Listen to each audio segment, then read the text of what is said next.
ഫിസിക്സിന് ഇപ്രാവശ്യം 2 മാർക്കാ കിട്ടിയെന്ന് കേട്ടല്ലോ, നേരാണോ? എങ്ങനെയാ ഫിസിക്സിൽ മാർക്ക് കിട്ടുക? അനുശ്രീ മിസ് എന്തെങ്കിലും ക്ലാസ്സിൽ കൃത്യസമയത്ത് വരുന്നത് കാണാറുണ്ടോ? വന്നാൽ തന്നെ ക്ലാസ്സിൽ ഫോണും നോക്കിയിരിക്കും, ഫോൺ ചെയ്യും, ഞങ്ങൾ അവിടെ വെറുതെ ഇരിക്കും. പിന്നെ ഫിസിക്സിൽ മാർക്ക് കിട്ടുമോ? ടീച്ചർ ശരിക്കും പഠിപ്പിക്കണ്ടേ? എന്നാലല്ലേ ഞങ്ങൾക്ക് പഠിക്കാൻ പറ്റൂ, എന്നാലല്ലേ മാർക്ക് ഉണ്ടാക്കാൻ പറ്റൂ. വല്ലാത്ത അവസ്ഥ തന്നെ കേട്ടോ ഞങ്ങളുടേത്. ഇതിന് നമ്മൾ സൈക്കോളജിയില് പ്രക്ഷേപണം അല്ലെങ്കിൽ പ്രൊജക്ഷൻ എന്നാണ് പറയുക. ഇതൊരു ഡിഫൻസ് മെക്കാനിസമാണ്, സമായോജന തന്ത്രമാണ്. അതായത് നമ്മുടെ തെറ്റുകൾ മറയ്ക്കാൻ വേണ്ടിയിട്ട് വേറൊരാളുടെ മേലെ തെറ്റുകൾ ആരോപിക്കുന്നതാണ് പ്രൊജക്ഷൻ അല്ലെങ്കിൽ പ്രക്ഷേപണം. ഇപ്പോൾ ഈ കുട്ടിക്ക് മാർക്ക് കുറഞ്ഞത് കുട്ടി പഠിക്കായിട്ടാണ്, പക്ഷേ മാർക്ക് കിട്ടാതാവുമ്പോൾ കുട്ടി പറയാണ് ടീച്ചർ ശരിക്കും പഠിപ്പിച്ചില്ല, ടീച്ചർക്ക് കാര്യങ്ങളൊന്നും അറിയില്ല എന്നൊക്കെ.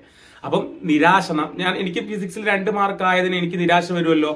ആ നിരാശാബോധത്തിൽ നിന്ന് സ്വയം പുറത്തു ചാടാനുള്ള ഒരു ശ്രമമാണ് ഈ പ്രക്ഷേപണം, വേറെ ആളില് കുറ്റം ആരോപിക്കുക എന്ന് പറയുന്നത്. ഇതൊരു ഡിഫൻസ് മെക്കാനിസമാണ്, സമായോജന തന്ത്രമാണ്. താങ്ക്